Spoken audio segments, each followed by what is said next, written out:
അസ്സലാമു അലൈക്കും വറഹ്മത്തുള്ളാഹി. ബഹുമാനപ്പെട്ട മാലിക് ഹുദവിയുടെ സംസാരം നീണ്ടിട്ടില്ല. നീണ്ടാൽ തന്നെ അതൊക്കെ സംഗതിയുടെ അതിന്റെ ആദ്യം മുതൽ അവസാനം വരെ പഠിക്കാനും ചിരിക്കാനും രസിക്കാനും ഒക്കെ ഉണ്ടായ ഒരു സംസാരമാണ് അദ്ദേഹം നടത്തിയത്.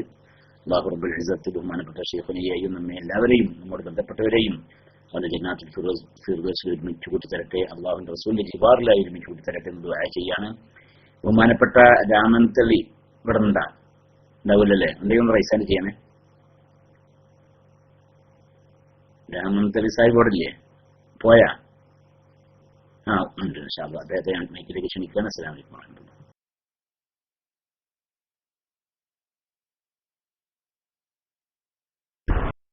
അസ്സലാമു അലൈക്കും വറഹ്മത്തുള്ളാഹി വബറകാതുഹു. കേൾക്കുന്നുണ്ടോ?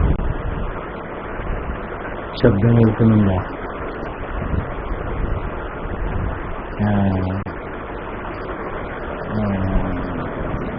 ഞാൻ ഇതിൽ പങ്കെടുക്കുക എന്ന ഉദ്ദേശത്തിൽ വന്നതല്ല, കേൾക്കുക എന്നുള്ള ഉദ്ദേശത്തിലാണ് വന്നത്. ജനങ്ങളുടെ ജീവിതത്തിൻ്റെ ഓരോ അംശങ്ങളിൽ കേൾക്കാനും അനുഭവസ്ഥയിൽ നിന്നും അറിയാനും സാധിക്കുന്ന ഒരവസരം അത് നഷ്ടപ്പെടുത്തരുത് എന്ന ചിന്ത കൊണ്ട് വളരെ നേരത്തെ മുതൽ ഞാൻ ഇവിടെ ഇരിക്കുന്നുണ്ട്. കാരണം പറയുന്നവരൊക്കെ ജീവിതത്തിൽ അവിടത്തോട് ഒത്തുചേർന്നു നിന്ന ആത്മബന്ധം പുലർത്തിയിരുന്ന ആളുകളാണ്. ഞാനാണെങ്കിലും ഈ അടുത്ത കാലത്ത് മാത്രം ജീവിതത്തിനെ കണ്ടു പരിചയമുള്ള, ബന്ധപ്പെട്ട് പരിചയമുള്ള ഒരാളുമാണ്. അപ്പോൾ എന്നെക്കാളും അധികം അനുഭവങ്ങൾ പങ്കുവെക്കാനുണ്ടാവുക പ്രിയപ്പെട്ട സാധുമാർക്കും സഹോദരന്മാർക്കുമാണ്, ശിഷ്യന്മാർക്കുമാണ്. ഏതായാലും അല്ലാഹുവിൻ്റെ ഖലാ സംഭവിച്ചിരിക്കുന്നു. നമ്മുടെ പ്രിയപ്പെട്ട സൈനുൽ ഉലമ നമ്മിൽ നിന്ന് പിരിഞ്ഞു. ഞാൻ ഈ പ്രസ്ഥാനത്തിലേക്ക് കടന്നു വന്നപ്പോൾ പട്ടിക്കാട് എഞ്ചിനീയറിംഗ് കോളേജിൽ വെച്ച് ആദ്യമായി സംസ്ഥയുടെ ഉസ്താദുമാരുടെ മഹത്തായ കൈകൾ പിടിച്ചുകൊണ്ട് ഈ പ്രസ്ഥാനത്തിലേക്ക് കടന്നു വന്ന ആദ്യത്തെ നിമിഷം ഞാൻ ഓർക്കുകയാണ്. അതിപ്പോൾ ശബ്ദം ശരിയായോ? ശബ്ദം ശരിയായോ?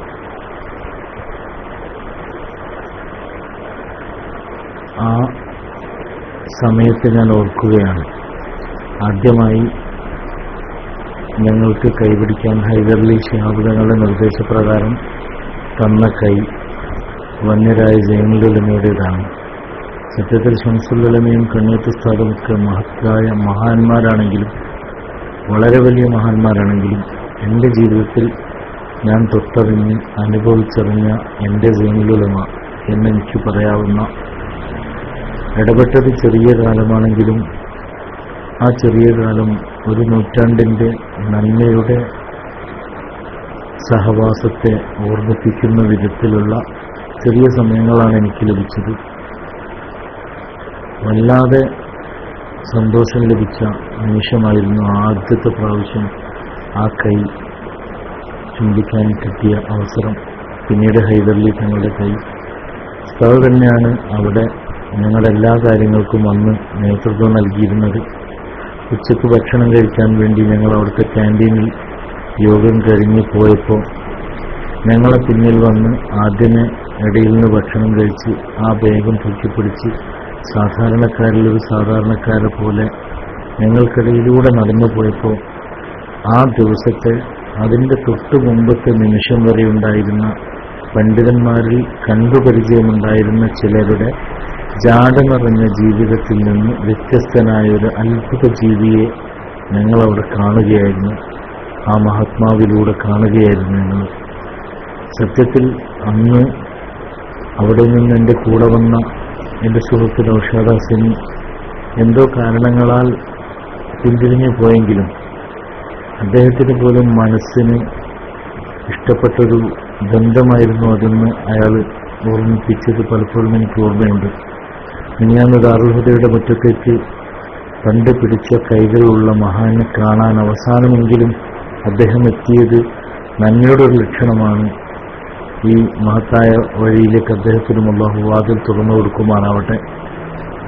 ഏതായാലും ആ ഒരു മഹത്വത്തിൻ്റെ ഏറ്റവും വലിയ ആ മഹാൻ അന്ന് ആ സമയത്ത് ഞങ്ങൾ ഭക്ഷണം കഴിക്കുന്നതിൻ്റെ തൊട്ടു മുൻപ് ഭക്ഷണം കഴിച്ച് എഴുന്നേറ്റ് ഞങ്ങൾ പുറത്തു വന്ന് പുറം തടവിയിട്ട് മക്കളെ ഞാൻ പോവാണ്, മീറ്റിംഗ് ഉള്ളത് കൊണ്ടാണ് വേഗം പോകുന്നത് എന്ന് പറയാൻ കാണിച്ച ആ വിശാല മനസ്സ്, ഞങ്ങളിൽ ഒരാളായി വന്ന് ഞങ്ങളോടൊപ്പം നിൽക്കാൻ കാണിച്ച മനസ്സ്, പണ്ഡിതന്മാർ ഏറ്റവും വലിയ സമുദായത്തിൻ്റെ സേവകരാണെന്ന് തെളിയിക്കുന്ന അനുഭവമാണ് ഉണ്ടാക്കി തന്നത്. പലപ്പോഴും സൈനുലുലമ കൊണ്ടോട്ടിയങ്ങാടിയിൽ വന്ന് മീൻ വാങ്ങുന്നത് ഫോട്ടോ എടുത്ത് പ്രചരിപ്പിച്ച ആളുകൾ മിനിയാന്ന് ആ കൊണ്ടോട്ടിയെ അവരൊന്ന് കാണേണ്ടതായിരുന്നു. സൈനുലുലമ വന്ന് മീൻ വാങ്ങിയ കടയും സൈനുലുലമ വന്ന് പച്ചക്കറി വാങ്ങിയ കടകളുമെല്ലാം ആരും പറയാതെ ദുഃഖസാന്ദ്രമായൊരവസ്ഥയിൽ അവർക്ക് കച്ചവടം ചെയ്യാൻ തോന്നിയില്ല. അവരൊക്കെ അടച്ചിട്ടു. സൈനുലുലമയ്ക്ക് വേണ്ടി പ്രാർത്ഥിക്കാനും ദിക്ർ ചെല്ലാനും വേണ്ടി അവർ സമയം വിനിയോഗിച്ചുവെന്ന് കണ്ണുകൾ കൊണ്ട് നേരിൽ കണ്ട ഒരാളാണ് ഞാൻ.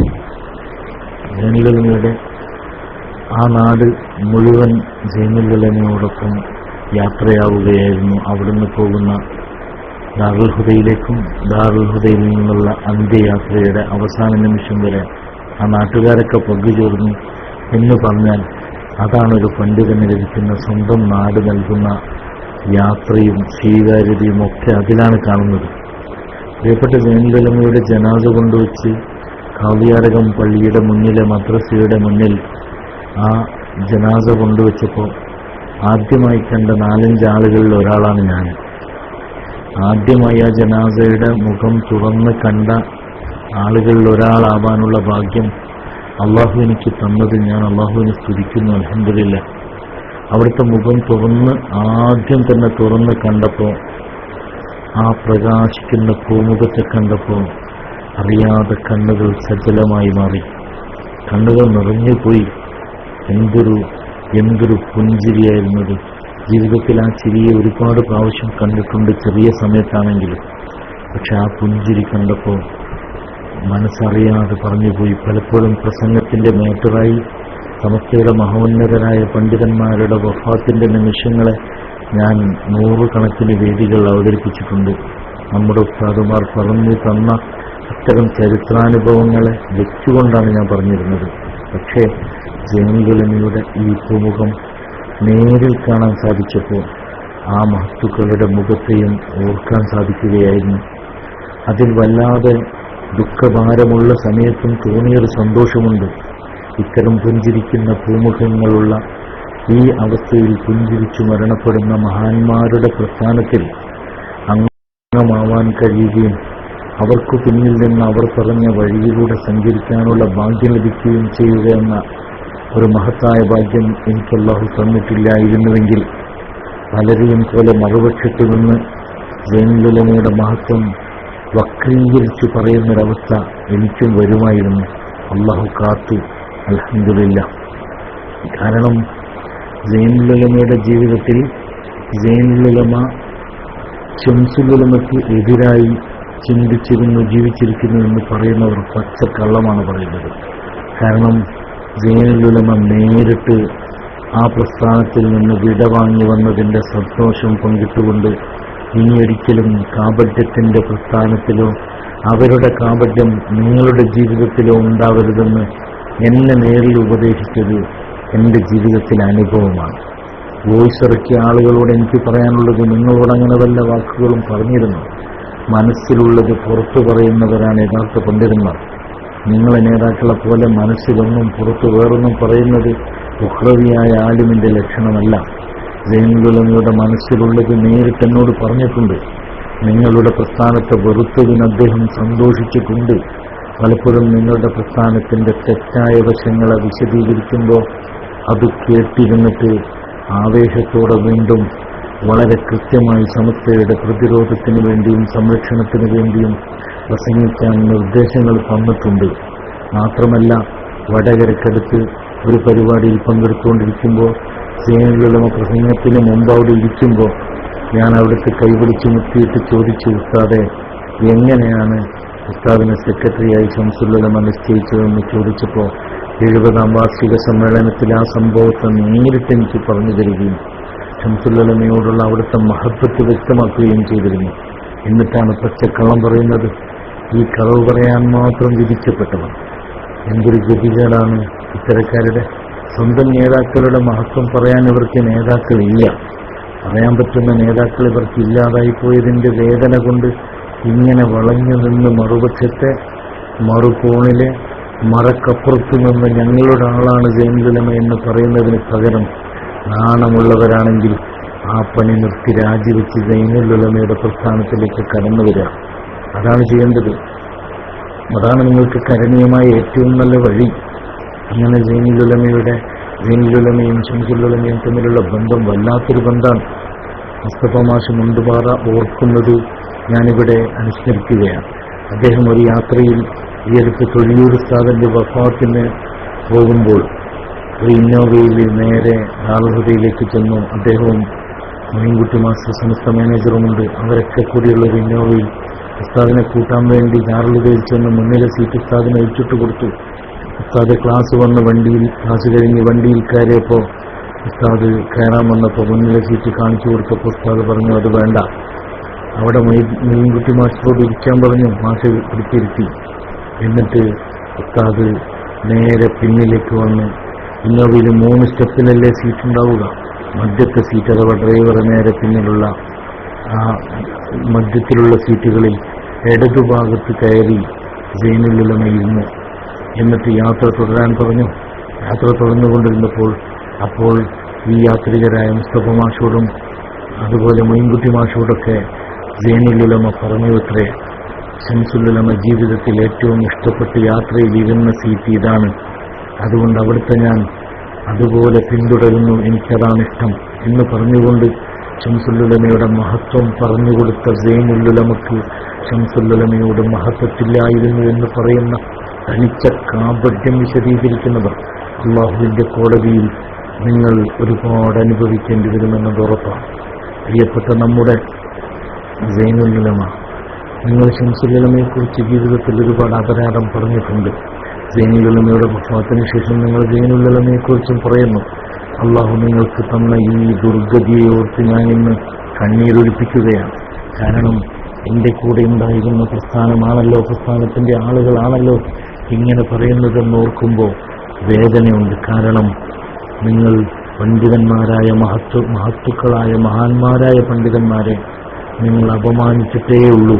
ഇപ്പോൾ നിങ്ങൾ സൈനുലുലമ നിങ്ങളാളാണെന്ന് പറയാൻ ശ്രമിക്കുമ്പോൾ നിങ്ങൾ പറഞ്ഞു വരുന്നത് സൈനുലുലമയെ മോശമാക്കിക്കൊണ്ടുള്ളൊരു പ്രയോഗമാണ്. ഇത് നിങ്ങളുടെ ജീവിതത്തിൽ നിങ്ങൾക്ക് അപകടം മാത്രം വെച്ചു വരുത്തുന്ന ഒരു ഏർപ്പാടിലേക്ക് നിങ്ങളെ കൊണ്ടുപോവുകയാണ്. ആഴമേറിയ ജ്ഞാനം കൊണ്ടും തദനുസൃതമായ ജീവിത രീതി കൊണ്ടും ഒരു കാലഘട്ടത്തിന്റെ വിജ്ഞാന ഗോപുരമായി ഉയർന്ന നമ്മുടെ പ്രിയപ്പെട്ട സൈനുലുലമയെ നമ്മുടെ സമുദായത്തിന് അള്ളാഹു നൽകിയത് വരദാനമായി ലഭിച്ച ആ മഹാനവറുകൾ ഒരിക്കലും അസത്യത്തിന് കൂട്ടുനിന്നിട്ടില്ല. നിങ്ങൾ പറയുന്നത് പോലുള്ള ഒന്നിനും കൂട്ടുനിന്നിട്ടില്ല. സത്യം പറയാൻ ചങ്കൂറ്റമുള്ള പണ്ഡിതന്മാരെയും ലക്ഷക്കണക്കിന് അനുയായികളെയും വാർത്തെടുത്തിട്ടാണ് സന്തോഷത്തോടെ സൈനുലുലമ നമ്മുടെ ഇടയിൽ നിന്ന്, നമ്മുടെ കൂട്ടത്തിൽ നിന്ന് പുറത്തേക്ക് പോയിട്ടുള്ളത്. ദുനിയാന്യതരായിട്ട് എപ്പോഴും വല്ലാതെ നേതൃപാഠവും കാണിച്ചിട്ടുണ്ട് സൈനുലുലമ നമ്മോടൊപ്പം നിന്നുകൊണ്ട്. അതുപോലെ അതിനൊരു കാരണവും ഉണ്ടായിരുന്നു. വിനയാന്വിതരായി എല്ലാവരോടും സ്നേഹത്തോടെ കഴിയാൻ കാരണം തൻ്റെ കുടുംബത്തിൻ്റെ ചുറ്റുപാട് തന്നെയാണെന്ന് ആ കുടുംബത്തെ വായിച്ചറിഞ്ഞ് അവരിൽ നിന്ന് പഠിച്ചറിഞ്ഞപ്പോൾ സാധിച്ചിട്ടുണ്ട് അറിയാൻ വേണ്ടി. അവിടുത്തെ പിതാവിൽ നിന്നും പിതാക്കളിൽ നിന്നും കുടുംബത്തിൽ നിന്നും വല്ലാതെ ദീനിനു വേണ്ടിയും താഴ്മയുള്ള ഒരു വലിയ തലമുറയുടെ സൃഷ്ടിപ്പോടെ കണ്ടിട്ടുണ്ട്. അതുകൊണ്ട് തന്നെ പ്രിയപ്പെട്ട നമ്മുടെ നേതാക്കളിൽ പലർക്കുമുണ്ടായ ഏറ്റവും വലിയ അനുഗ്രഹം സൈനുലുലമക്കും കണ്ടു. അത് സംസ്ഥയുടെ നേതാവാണ് എന്നതിൻ്റെ പേരിലാണ്. ഒരുപാട് കാര്യങ്ങളിൽ ഓർമ്മശക്തിയുടെ കാര്യത്തിൽ സൈനുലുലമക്ക് തുല്യമായി ഈ കാലഘട്ടത്തിൽ നമുക്ക് കാണാൻ പറ്റുന്ന പണ്ഡിതന്മാരില്ല. സത്യം പറയാൻ ചങ്കൂറ്റമുള്ള ഈ മഹാനായ പണ്ഡിതർ, ആ മഹാനായ പണ്ഡിതർ കേരളത്തിൽ ഒരുപാട് സമസ്ത കേരള ജമിയത്തുൽ ഉലമയുടെ കീഴിലുള്ള പ്രസംഗങ്ങളിൽ വിദഅത്തിനെതിരെയും നവവിദഇകൾക്കെതിരെയും തുറന്നു പ്രസംഗിച്ചിട്ടുണ്ട്. അവസാനമായി അവിടുന്ന് പ്രസംഗിച്ച മംഗലാപുരം സമ്മേളനത്തിൽ വിദഅത്തുകാർക്കെതിരെ ആഞ്ഞടിച്ച പ്രസംഗമായിരുന്നത്. സോഷ്യൽ മീഡിയയിൽ അതിന് നമുക്ക് ലഭ്യമാണ്. ആ പ്രസംഗങ്ങളെല്ലാം നൽകുന്ന സന്ദേശം ശംസുൽ ഉലമയ്ക്ക് ശേഷം ശംസുൽ ഉലമ ഏൽപ്പിച്ച ദൗത്യവാഹക സംഘത്തിന്റെ നേതാവ്, ശംസുൽ ഉലമ തെരഞ്ഞെടുത്ത ആ നേതാവ് എന്തുകൊണ്ടും ശംസുൽ ഉലമയുടെ അനുയായി തന്നെയാണെന്നാണ് ജീവിതത്തിൽ കാണിച്ചു തന്നത്. പ്രലോഭനങ്ങൾക്ക് കീഴ്പ്പെടുത്താനോ പ്രതിസന്ധികൾക്ക് പിന്മാറ്റാൻ കഴിയാത്തതോ ആയ വ്യക്തിത്വത്തിന്റെ ഉടമയായിരുന്നു മഹാനരായ നമ്മുടെ സൈനുൽ ഉലമ. അത്രമേൽ ശക്തമായിരുന്നു അവിടുത്തെ പ്രവർത്തനങ്ങൾ. ആത്മധൈര്യത്തോടെ വിദഇകൾക്കെതിരെയും ഇത്തരം നാട് നശിപ്പിക്കുന്ന, തുന്നി തകർക്കുന്ന, ആദർശം കൈയൊഴിഞ്ഞവർക്കെതിരെയും വല്ലാതെ ശക്തിയോടെ പ്രവർത്തിക്കാൻ സൈനുൽ ഉലമക്ക് കഴിഞ്ഞിട്ടുണ്ട്. സൈനുൽ ഉലമയുടെ ജീവിതം എന്നൊരാൾ ചരിത്രമായി എഴുതുകയാണെങ്കിൽ അത് സമസ്തയുടെ കൂടി ചരിത്രമായി നമുക്ക് രേഖപ്പെടുത്താൻ കഴിയും. അത്രമേൽ പ്രഗത്ഭമാണ് ആ ജീവിതം, അത്രമേൽ വിശുദ്ധമാണ് ആ ജീവിതം. അതുകൊണ്ട് തന്നെ അവിടുത്തെ ജീവിതത്തോടൊപ്പം നടന്ന ശിഷ്യന്മാർക്ക് മാത്രമല്ല, ഒരുപാട് അനുയായികൾക്കും അവിടുത്തെ ജീവിതം പ്രകാശം പരത്തിയിട്ടുണ്ട്. അവിടുന്ന് ജീവിതത്തിൽ കാണിച്ചു തന്ന ഒരുപാട് അനുഭവങ്ങൾ അവിടുത്തെ ജീവിതത്തോടൊപ്പം ചേർന്ന് നമുക്ക് കാണാൻ കഴിഞ്ഞിട്ടുണ്ട്. അവിടുന്ന് ദുനിയാവിനെ കാണിച്ചിട്ടില്ല, ദുനിയാവിനെ അവിടുന്ന് തീരെ ഇഷ്ടപ്പെട്ടിട്ടില്ല. ദുനിയാവ് ഇബാദത്ത് ചെയ്തു പോകാനുള്ള ഭൗതിക സൗകര്യം മാത്രമായി ദുനിയാവിലെ സൗകര്യങ്ങൾ അവിടുന്ന് കണ്ടു. വഫാത്തിന്റെ എത്രയോ കൊല്ലം മുമ്പ് തന്നെ ദുനിയാവിനെ കൈവിടിഞ്ഞിട്ടുണ്ട്. അവിടുന്ന് മഹാന്മാർ പറഞ്ഞതുപോലെയുള്ള സിദ്ദീഖ് റളിയല്ലാഹു അൻഹു പറഞ്ഞതുപോലെ അള്ളാഹുവിനോടൊരാൾക്കൊരു മഹബ്ബത്തുണ്ടായാൽ, അള്ളാഹുവിനോട് മഹബ്ബത്തുണ്ടാകുന്നയാൾ ദുനിയാവിനോടുള്ള ആഗ്രഹം കുറയും, ജനങ്ങളോടുള്ള താല്പര്യവും കുറയുമെന്ന് സിദ്ദീഖ് റളിയല്ലാഹു അൻഹു പറഞ്ഞതുപോലെ അവിടുന്ന് ജീവിതത്തിൽ വല്ലാതെ സമസ്തയ്ക്ക് വേണ്ടിയും സമുദായത്തിന് വേണ്ടിയും ദീനിനു വേണ്ടിയും എളിമയാർന്ന പ്രവർത്തനങ്ങളിലൂടെ മുന്നോട്ട് പോയി. അതുപോലെ പ്രിയപ്പെട്ട നമ്മുടെ സമുദായത്തിന് വേണ്ടി പ്രിയപ്പെട്ട സൈനുൽ ഉലമ അവിടുത്തെ ജീവിതത്തിലെ നിമിഷങ്ങൾ ഓരോന്നും ചെലവഴിക്കുകയായിരുന്നു. സൈനുൽ ഉലമയോടൊപ്പം ജീവിച്ച ഒരുപാട് നിമിഷങ്ങൾ ഒരുപാട് ആളുകൾക്ക് പറയാനുണ്ട്. അള്ളാഹു അത്തരം മഹാത്മാക്കളെ സമുദായത്തിന് ഇനിയും നൽകി ഈ വിടവുകൾ നികത്തുമാറാവട്ടെ. കൂടുതലൊന്നും പറയാൻ ഞാൻ ഈ വലിയ വില ഉപയോഗിക്കുന്നില്ല. എനിക്ക് സൈനുൽ ഉലമയെക്കുറിച്ച് പറയാനുള്ള എൻ്റെ അനുഭവം മാത്രം ഒരുപാട് എനിക്ക് പറയാനുണ്ട്. ചെറിയ സമയം കൊണ്ട് എനിക്ക് എൻ്റെ ജീവിതത്തിൽ ഒരുപാട് ഭാഗ്യം തന്ന ഒരു മഹാനായി മാത്രമേ എൻ്റെ സൈനുൽ ഉലമ എനിക്ക് കാണാൻ കഴിയുന്നുള്ളൂ. ഞങ്ങൾ അല്ലാഹുവിൻ്റെ തൗഫീഖ് വേണ്ടി എടുത്തൊരു സ്ഥാപനം തുടങ്ങിയിരുന്നു. സ്വന്തമായി ഞാൻ സെക്രട്ടറി ആയിട്ടുള്ള സ്ഥാപനം തുടങ്ങിയിരുന്നു. ദാറുൽ ഖുർആനിൽ കരീം എന്ന പേരിൽ ഒരു വനിതാ ഹിഫ്ളുൽ ഖുർആൻ. ആ ഹിഫ്ളുൽ ഖുർആനിന്റെ പേര് ഞങ്ങൾ അതിന്റെ പേര് പുനർനാമകരണം നൽകാൻ പോവുകയാണ്. മനസ്സിലത് വല്ലാതെ ഒരു വിങ്ങലായി നിൽക്കുന്ന പ്രിയപ്പെട്ട സൈനുൽ ഉലമയെ ഓർത്തുപോകുന്ന ഒരു സമയത്ത് ആ സ്ഥാപനത്തിന്റെ പേര് പുനർനാമകരണം ചെയ്യുമ്പോൾ ദാറുൽ ഖുർആനിൽ കരീം എന്നൊരു പേര് മാത്രമേ ഞങ്ങൾ ഒട്ടുവെച്ചിട്ടുള്ളൂ. എന്തുകൊണ്ടോ ഒരു കുറവതിൽ ബാക്കി വെച്ചുകൊണ്ടാണ് ഉണ്ടാക്കിയതെന്ന് എനിക്ക് പലപ്പോഴും തോന്നാറുണ്ടായിരുന്നു. കാരണം എന്താണെന്ന് അറിയില്ലായിരുന്നു. പക്ഷേ സൈനുൽ ഉലമ വഫാത്തായിട്ട് അവിടുത്തെ ജനാസയെ ആദ്യം കണ്ടപ്പോൾ അവിടുത്തെ മുഖത്ത് നിന്ന് വന്ന പ്രകാശത്തിന്റെ രേണുകങ്ങൾ എൻ്റെ മുഖത്തടിച്ചപ്പോൾ നമ്മുടെ പ്രിയപ്പെട്ട സൈനുൽ ഉലമയെ കണ്ടപ്പോൾ ഞങ്ങളെ സ്ഥാപനത്തിന് പുനർനാമകരണം ചെയ്യുമ്പോൾ സൈനുൽ ഉലമ മെമ്മോറിയൽ ദാറുൽ ഖുർആനിൽ കരീം എന്ന പേര് നൽകാൻ പോലും അള്ളാഹുവിന്റെ തൗഫീഖ് കൊണ്ട് ഞങ്ങൾ കരുതിയിട്ടുണ്ട്. ഇൻഷാ അല്ലാഹ് അത് നൽകും. അവിടെയുള്ള കുട്ടികൾ ഇന്നും 10-15 ഖത്തമോളം ഇപ്പോൾ അവിടുത്തെ കുട്ടികൾ എഴുതി കഴിഞ്ഞു സൈനുൽ ഉലമയ്ക്ക് വേണ്ടി. പാവപ്പെട്ട എപ്പോഴും ഇബാദത്തിലാകും കഴിയുന്ന പെൺകുട്ടികൾ ഇപ്പോഴും ഇന്ന് രാത്രി 9 മണി വരെ ഞാൻ ആ സ്ഥാപനത്തിൽ പോയി വരുമ്പോഴും കുട്ടികൾ ഓടുകയാണ് സൈനുൽ ഉലമയ്ക്ക് വേണ്ടി. ഇത്ര ലക്ഷം കുട്ടികളാണ് ഓടുന്നത്. അവിടുന്ന് വഫാത്തായ സമയം തന്നെ നോക്കണം, രാവിലെ മദ്രസയിലേക്ക് കുട്ടികളെത്തി. എന്നിട്ട് ആ മദ്രസയിൽ നിന്ന് കുട്ടികൾ ഓരോരുത്തരും ഇതറിഞ്ഞുടനെ തന്നെ മദ്രസയിൽ നിന്ന് ലക്ഷക്കണക്കിന് യാസീൻ ഓതി എന്തൊരു മഹാഭാഗ്യമാണിത്. 1 മാസത്തോളം കഴിഞ്ഞുകൂടി ആശുപത്രി ജീവിതകാലത്തും എത്ര പ്രാർത്ഥനകൾ ലഭിച്ചു. ഒരു മനുഷ്യൻ മഹാനാവാൻ ഇതിലപ്പുറം എന്ത് വേണം? ഈ പ്രാർത്ഥനകളെല്ലാം അല്ലാഹു സ്വീകരിച്ചാൽ ആ മഹാന് പിന്നെ ജീവിതത്തിൽ എന്ത് വേണം? ആഖിറത്തിലേക്ക് മറ്റെന്ത് വേണം? അല്ലാഹു അവിടുത്തെ തണലിനായി ജീവിക്കാൻ നമുക്കല്ലാഹു തൗഫീഖ് നൽകുമാറാവട്ടെ. അവിടുത്തെ സ്നേഹിച്ചതിന്റെ പേരിൽ അല്ലാഹു നമ്മെ വിജയിപ്പിക്കുമാറാവട്ടെ. അവിടുത്തോടൊപ്പം ജീവിതകാലത്ത് കുറച്ചു നിമിഷമാണ് പ്രവർത്തിക്കാൻ കഴിഞ്ഞതെങ്കിലും അവിടുത്തെ ജീവിതത്തെ മുൻനിർത്തി പ്രവർത്തിക്കാൻ വഴി കാണിച്ചു തന്ന വഴികാട്ടിയെ നഷ്ടപ്പെട്ടതിന്റെ വേദനയുണ്ട്. ആ വഴികാട്ടി നമ്മുടെ എല്ലാം വഴികാട്ടിയാണെന്നതിലും ദുഃഖമുണ്ട്. അല്ലാഹു ഇതാ നല്ലൊരു വഴികാട്ടിയെ പകരക്കാരൻ നമുക്ക് തന്നെ അനുഗ്രഹിക്കുമാറാവട്ടെ. ഈ അവസ്യത്തോടെ അസ്സലാമു അലൈക്കും വറഹ്മത്തുള്ളാഹി വബറകാതുഹു.